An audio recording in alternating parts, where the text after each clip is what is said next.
Dahil sa malayo yung biyahe. So sa ngayon, kailan balik nyo doon? Balik kami dapat ngayon kasi ngayon yung ultrasound ko. Tapos bukas i-admit na nila ako. Tapos Friday operasyon na. Yun pala eh, ba't hindi kayo makapunta? Iyon na nga, Daddy Frankie, naka-schedule na kami na bukas i-admit nila ako. Yun ang problema nga, sabi nga namin, saan kaya ako kukuha ng pera na pang budget namin? Okay na, kamay mo na na.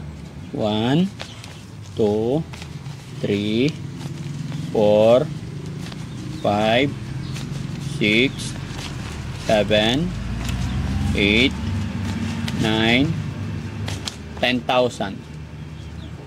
Maraming salamat, Daddy Frankie, nandiyan kayo na tumulong sa akin.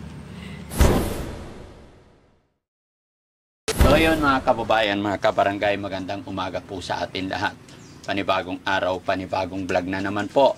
Thank you Lord, kasi another blessing dahil nasilayan na naman natin muli ang liwanag ng umaga. Mga kababayan, mga kabarangay, isang nanay po nagpunta sa ating shelter, bagamat madalas hindi po nila nadadatnan ang inyong lingkod. So nakita natin yung address dahil naharap ng ating mga staff, kaya minabuti ng team na puntahan sila ngayon. Kaya sa umagang ito, andito tayo sa harapan ng kanilang bahay na halos kung hindi ako nagkakamali, 5 beses na silang nagbalik-balik sa shelter. Gaya ng aking sinabi, hindi nila ako natatagpuan. Kaya ngayon pinuntahan namin sila at nandito tayo sa harapan ni Nanay. Nay, magandang umaga po. Magandang umaga din. Anong pangalan ni Nanay? Connie. Nanay? Connie. Nanay Connie. Ilang taon na po kayo? Magsi-62 na. Sabi ng mga staff ko, Nay, pang 5 beses nyo napunta doon. Opo. Hindi naman namin kayo madatnan. Tang sabi nila, wala pa daw kayo. Hindi pa daw kayo dumarating. Hindi naman namin alam kung kailan kayo darating. Kung pwede lang nga sana, kung alam namin, antayin na lang namin kahit gabi na o tanghali na. Kasi kalimitan na punta namin doon, umaga, madaling araw. Hindi naman kami, hindi sila pumapayag na maghintay kayo kasi kawawa kayo. Kasi ang oras ni Daddy Frankie, wala pong tinandaang oras. Hanggat may biyahe kami or what, kung saan-saan kami nagawi. Tsaka, may pinupuntahan po kasi ako, Cavite, Makati, Pangasinan, kung saan-saan. No? Pero okay na yon, at least, napuntahan ko na po kayo ngayon. Salamat na maraming salamat, Daddy Frankie. Ang tanong, Nay, sa loob ng 5 beses, bakit pabalik-balik ang bumalik? Ano po ang kailangan mo po kay Daddy Frankie? Gusto ko po humingi ng konting tulong para na may sa pamasahe namin na papunta dito, papunta doon. Siyempre, alam niyo naman, mahirap yung buhay. Malaki na yung ginastos ko. Ilang buwan kami napabalik-balik sa Region 1. Hindi naman namin malaman kung totoo ba na maoperahan ako o hindi. Basta lang balik-balik. Balik lang daw kayo kasi ganito, ganyan. Sabi nila. Tapos, ang huli namin pumunta doon, sabi nga nila sa amin, baka next year pa ko, no? April. Wala kasing espesyalista na doktor. Ano po ba sakit nyo, Nay? Sabi ng doktor, may cancer daw sa ovary. Edi yun ang sabi nila naman sa akin. Edi ngayon, ako na, hindi ko na yan dukmaan, kaya next year pa. Taniyo, kada halang kumakain ako, parang nararamdaman ko na lumalaki yung tiyan ko. Tapos nahirapan ako makatulog, nahirapan ako kumain. Gusto kong kumain ng marami. Parang busog na ako. Bloated na po. Parang, ilang taon ulit si Nanay? Magsi-62 itong December. Maraming 62. Ayan, malaki ang tiyan. Opo, bigla lang ito lumaki. Biglang lumaki? Opo, nung nung July, nag-umpisa lang, unti-unti lang siyang lumalaki. Hanggat sa ganito na, siguro kung abutin pa ako ng next year, malaking-malaki na. Nahirapan na ako dahil parang nandito na siya, sumisiksik na siya dito sa, sa lusok. May gabi pa nga na parang may tumutusok dito, na ang sakit, sabi ko, Diyos ko, maabot ko pa ba yung sinasabi nila next year na operahan? Kaya, yung pamangkin ko, Auntie, maghanap pa kaya tayo ng ospital na libre. Opo. Na para na naoperahan kayo agad ante. Kwanto si Sakta kasi siya yung kasama ko palagi eh. Mm-mm. May nagturo sa amin na doktor na private sa Dagupan. Punta kayo sa San Fernando, La Union kasi kalimitan yung mga sakit na mga ganun, operasyon.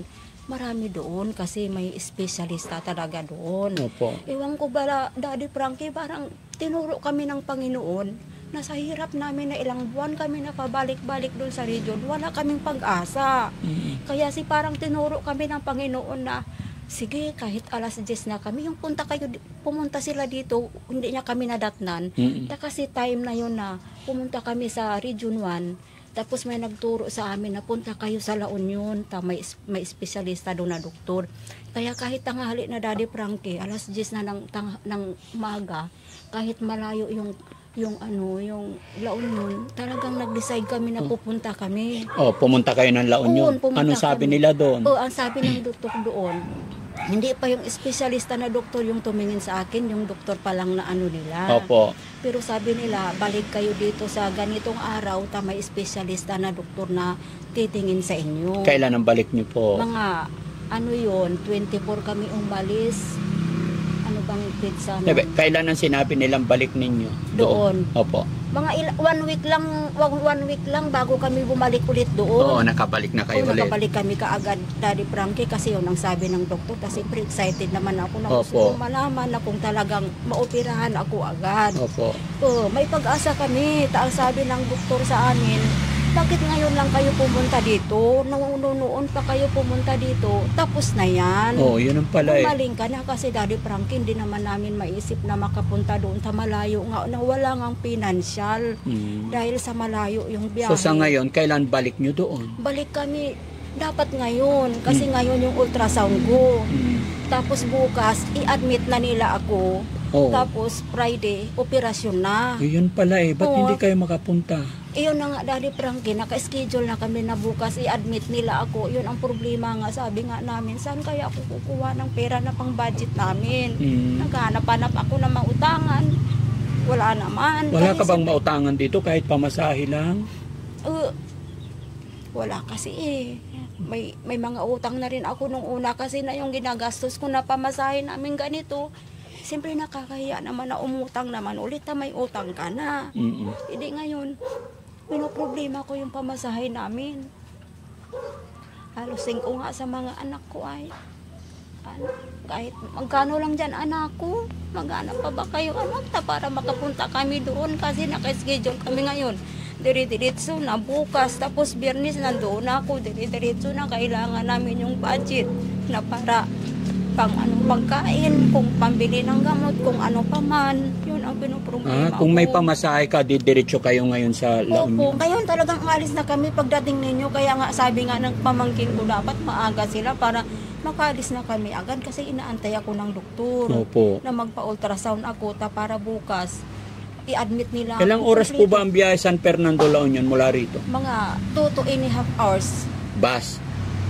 Jeep, tricycle kami, Daddy Frankie. Saan ba yon? Malayo ba yung San Fernando, La Union? Papuntang Ilocos. Ilocos na kasi yung nakalagay doon sa ospital eh. Ano sasakyan nyo po? May service? Tricycle kayo? Tricycle lang kami. Mag-aarkila kami ng tricycle para na may kahit pa paano makatipid kami o kaya dire-diretso yung biyahe namin kasi pag tricycle kami kaysa mag-bus kasi nga stop over medyo madelay kami sa oras. Kailangan ganitong oras makarating na kami doon kasi yun ang sabi ng doktor. Opo. Ngayon inaantay kami ng doktor doon ay alas 8 susunod sana yung ultrasound ko.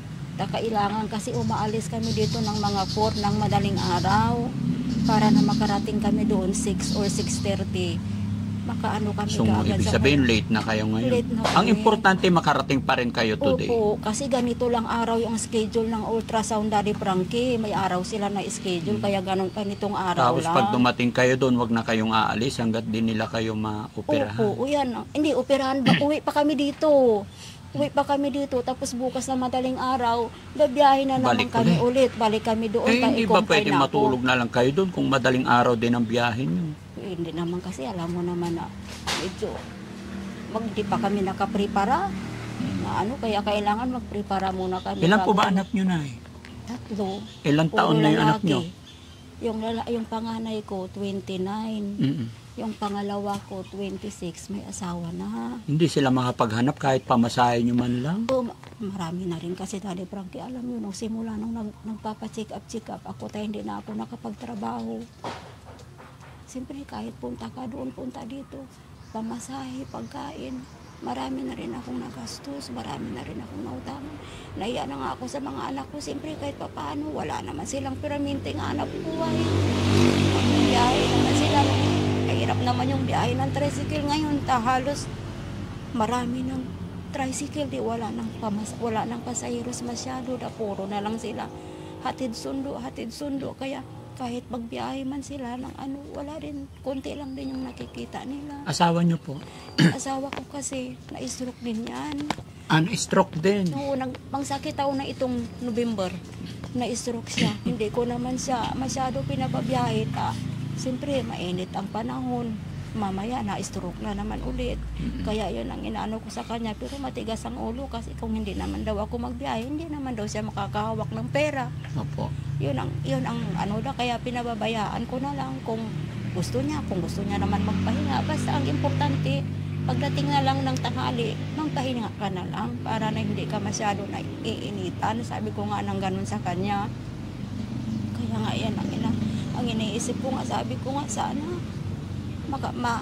maoperahan na ako kasi kung hindi kami makagawa ng paraan, sabi ko nga sa pamangkin ko, antayin ko na lang siguro kung kailan ako mamatay kasi siyempre hindi ko naman alam na dumating itong sakit na ganito sa akin. Nung una kasi malakas naman ako, maksila ka kinta, bigla akla ba nagkasakit ng ganito.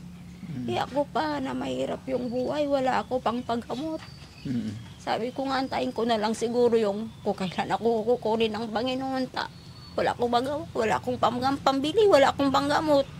Ganon ba talaga yung mga mahihirap, Nay? Walang kakayahan magpagamot, titiisin na lang yung Wala sakit, tayong magagawa, wala eh. tapos hintayin na lang yung kamatayan natin, parang ganon na lang ang mahihirap. Siyempre wala kang magagawa, walang pera. Lalo naman, wala naman tutulong, hindi naman kasi ako taga rito. Taga saan po kayo? Bisaya ako, Saan sa Bisaya? Bacolod. Kaya nakapag-asawa lang ako dito, kaya mahirap pala. Sabi ko nga mahirap pala pag wala kang pamilya na malapit dito. Opo. Walang dadamay sa'yo kung ano. Kaya pala walang tumutulong sa'yo halos dito, wala kang malapitan. Opo, Kahit mga kapatid mo wala dito. wala. Nandun sila lahat sa amin. Ako lang yung isa dito. Huwag kang mawala ng pag-asa, Nay. Hindi porkit malayo ka sa pamilya mo, walang tutulong sa'yo. Mahal ka ng Panginoon. Alam ko rin, kaya sabi ko nga, hindi naman siguro ibibigay ng Panginoon sa akin ito kung hindi ko kakayanin. Tama. Kasi marami naman na, Daddy Frankie, marami naman pagsubok sa buhay namin na yung asawa ko nagkasakit ng prostate yan. Naoperahan siya sa private private din siya naoperahan noon. Kaya lang ang ano ko rin, siyempre kahit private ka, hindi naman pwede na hindi kapag gastos mo talaga lahat yung Opo. pera. May mga kapatid siya natutulong sa kanya. Kaya yun ang inaano ko na salamat sa Diyos na kahit pa paano nadugtungan yung buhay ng asawa ko na napagamot nila hanggat sa gumaling na rin siya. Yun, isa pang pagsubok ng Panginoon sa akin yun. Marami akong inutang. Sawa naman ng Diyos, malakas pa ang katawan ko noon. Nakapagbayad din ako ng mga inuutang ko. Okay. Kaya nagpapasalamat ako sa Panginoon na sana itong pagsubok niya ibinigay niya sa akin. Makakayanan ko rin, malalagpasan ko. Kaya mo yan, Nay. Gaya ng sinabi ko, huwag kang mawala ng pag-asa. Huwag mong isipin, kahit malayo ka sa pamilya mo, huwag mong isipin na walang nagmamahal sa'yo. Oo, Mahal tayo ng Panginoon, no? naniniwala ako doon.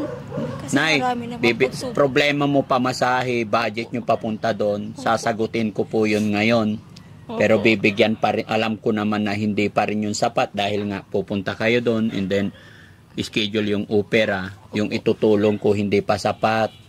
Pero importante, maoperahan na kayo sa lalo madaling panahon. Nay, bibigyan po kita ng pagkakataon manawagan sa ating mga kababayan, sa mga nanay na kagaya mo po, baka sakali may makatulong pa sa inyo. Sige po, Nay. Nananawagan ako sa mga mabubuting kalooban dyan na sana matulungan ninyo ako sa aking problema para makapagpagamot ako. Gusto ko pang mabuhay. Kaya na humingi ako sa inyo ng tulong na sana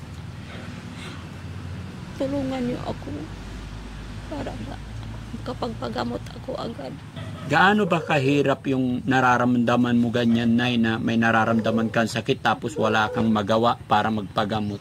Gaano kahirap po yun? Mahirap. Pag iniisip ko nga pagising ko sa umaga, ay salamat Panginoon, bigyan mo pa rin ako ng lakas ng katawan, ng lakas sa loob na kahit ganito yung nararamdaman ko, andyan kayo na umaalalay sa akin. Makagising pa ako ng maaga, malakas pa yung katawan ko. O ganun na ganun tuwing umaga, ang katawan kailan ko pa kaya.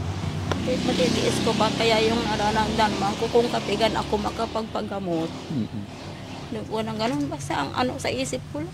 Bahala ka na sa akin. Kung kukunin mo na ako, huwag mo na akong pahirapan. Huwag na yung ganito na. Hindi ko halimbawa kung hindi ako makapagpagamot, huwag ko niya na akong pahirapan. Gusto ko na lang yung minsan na lang kung kukunin niyo na ako.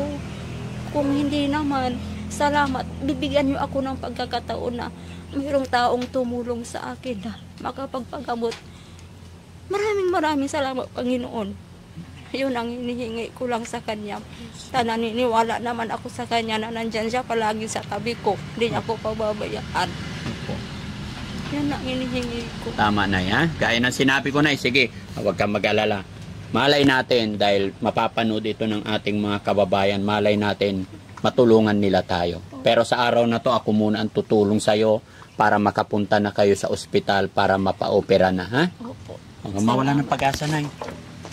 Nay, sana sa simula ng pagtulong ni Daddy Frankie ay ma-save natin yung buhay mo. Basta gaya ng sinabi ko, huwag kang mawawala ng pag-asa. Mananawagan din si Daddy Frankie para makatulong pa sa inyo, no? Huwag kang mawala ng pag-asa. Gaya ng batang tinulungan namin sa kabilang baryo, parang ganyan din.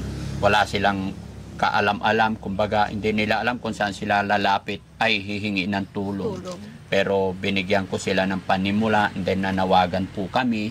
So, napagbigay pa ang mga kababayan natin tagapanood. So, ngayon, Nay, dahil ang sabi mo, problema nyo is pamasahe papunta doon and then magiging allowance nyo pang ultrasound, bibigyan kitang 10,000, Nay, para mapagsimula na tayo. Maraming salamat, Daddy Frankie. Ulog kayo nandiyo sa akin. Kasi kayo lang yung makatulong, kaya kahit ilang beses ako pumunta doon sa inyo, tinitiis ko kahit ganito na minsan pag natatagtag ang tiyan ko sa biyahe. Sige pa, basta maabutan ko lang kayo. Pasensya ka na, Nay. Okay, Nay, kamay mo, Nay, na? 1, 2, 3, 4, 5, 6, 7, 8, 9, 10,000. Maraming salamat, Daddy Frankie. Nandiyan kayo na tumulong sa akin.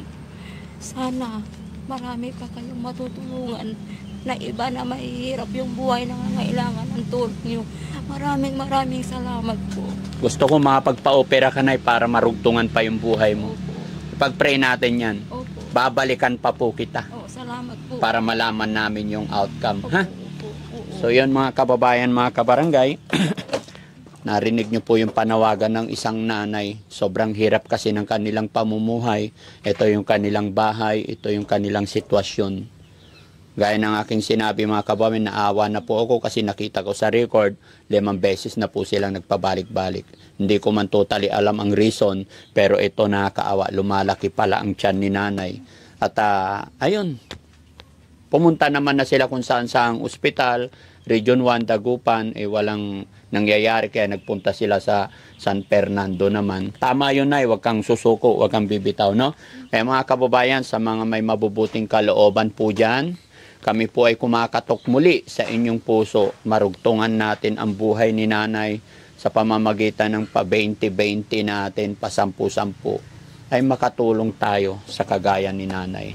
Kaya sana po ay tulungan nyo po kami sa mga nais magpaabot ng tulong. Pwede nyo pong ipadala sa True GCash. Pwede rin po kayong magpadala sa remittance Sa pangalan ko po, Frankie Bugarin, wala na pong iba. Tandaan nyo po mga kababayan, wala kaming inuutusan, wala akong staff, kundi nakapangalan lang po sa Daddy Frankie. Kaya mag-iingat po tayo sa mga scammer mga kababayan. So Nay, hindi ko na po kayo masyadong abalahin para makabiyahe na kayo ngayon. Opo, Ha? salamat po na marami. Nag-aantay kami dahil para makaalis kami, walay pamasahe namin papunta doon sa Mga karating na yan. hospital. Opo.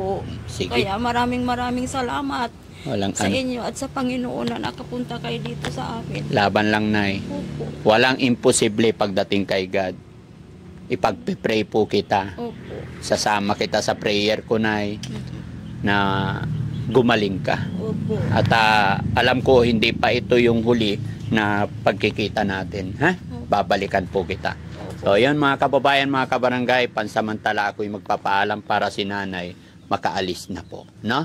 Salamat po sa lahat ng nanonood ng programa ng Team Daddy Frankie. Pakishare nyo po yung video para mas makatulong pa tayo. Shoutout po sa lahat ng mga kababayan nating OFW, mga kababayan natin nasa ibang bansa. God bless po. Mabuhay po tayong lahat.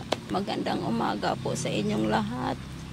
Kung nakikinig man kayo sa akin ngayon, tulungan niyo po ako.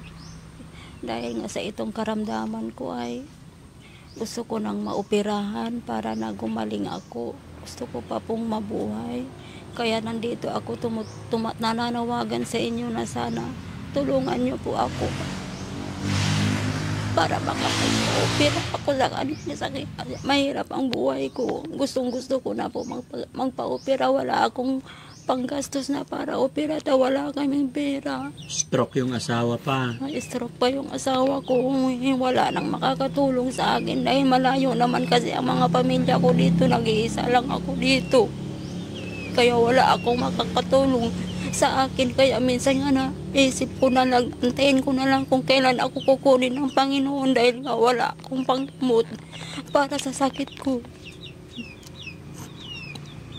Kaya nga sinasabi ko nga sana sa inyo, tulungan niyo po ako para lang umaling itong karamdaman. Sige, Nay, huwag ka na umiyak, Nay, ha? Lakasan mo pa ang loob mo para mapagpa-opera tayo, ha? Opo, sige. Babalikan po kita, Nay. Opo. Sige po. Sige, God bless. salamat Opo, sige, Nay. Salamat, marami. Sige po, Nay. Thank you po. Sige na.